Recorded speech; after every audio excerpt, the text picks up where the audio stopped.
Buongiorno, buon popolo.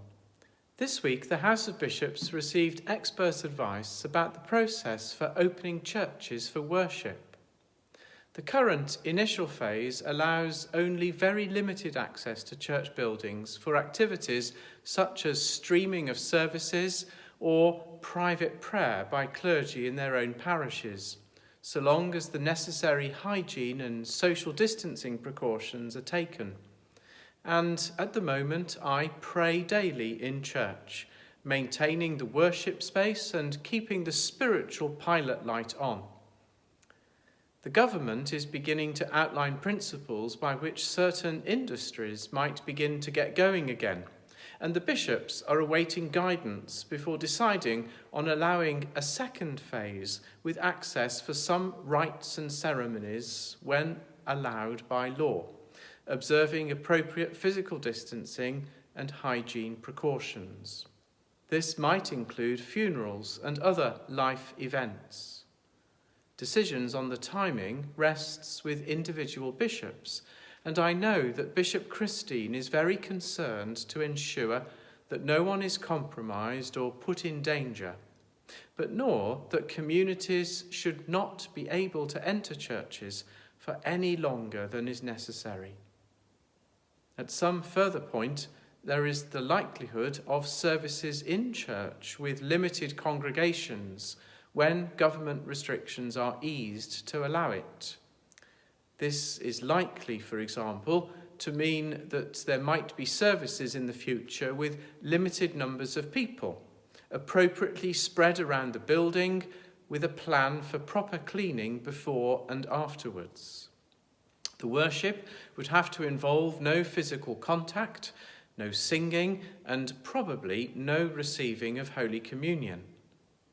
It might include services where the priest presides and receives whilst others watch, but I have to tell you, I'm not entirely sure whether this would work in our context.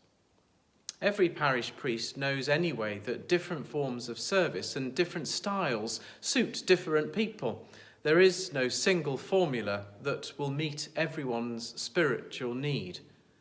But on the other hand, as this period of lockdown is demonstrating, the experimentation with online and paper forms of worship and other ways of meeting suggests that over the coming 12 to 18 months, we will probably develop a patchwork of opportunities to worship, either through the internet, in people's own homes, or in some limited way physically in the church building itself. Others have wondered whether we might do something outdoors. Currently, this is not permitted, but if it is, I'll be sure to let you know. It would be easy to feel that the current situation, as well as the prospect of many more months of restrictions, is going to be quite depressing. Already we feel that our liberty is restrained.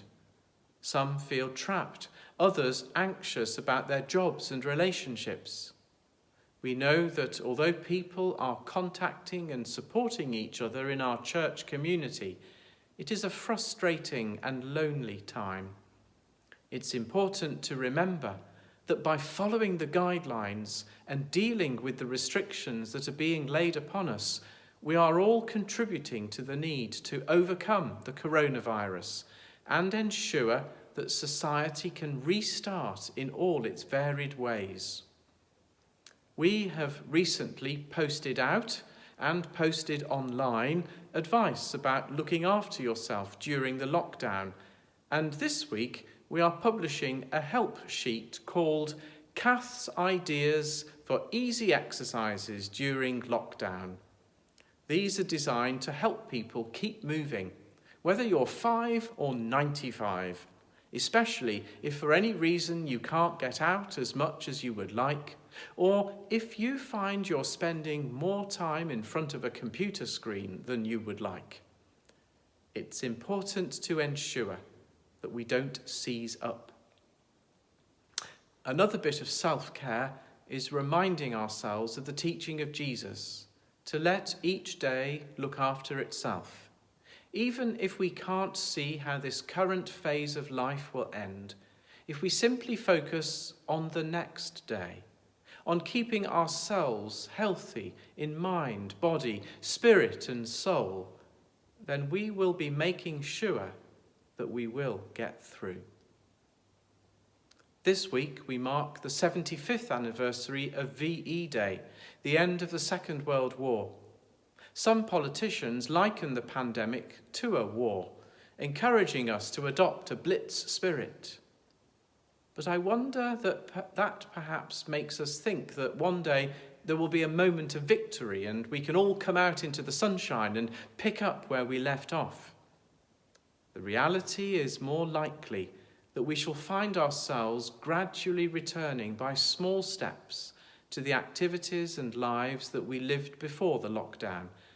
And whilst that might not be as profound a difference as after, say, a military conflict, it will be different. Leisure and business might change. What we think of as important might feel quite new. How we treat our neighbours and how we think of our nearest and dearest might have evolved. And as Christians, we are well set to weather these developments, for our faith teaches us that hope springs eternal, and that every setback is a moment of transformation, and that our relationship with God in Jesus Christ means that we are never alone. I rejoice that we have fellowship in the life of our church, even though we cannot yet worship together, and even perhaps in the future when we do, it will possibly look and feel quite different. But what we share is far more than what separates us, and I rejoice in that truth. And I conclude with the words of St. Francis to encourage us. Pax et bonum. May you have peace and all good.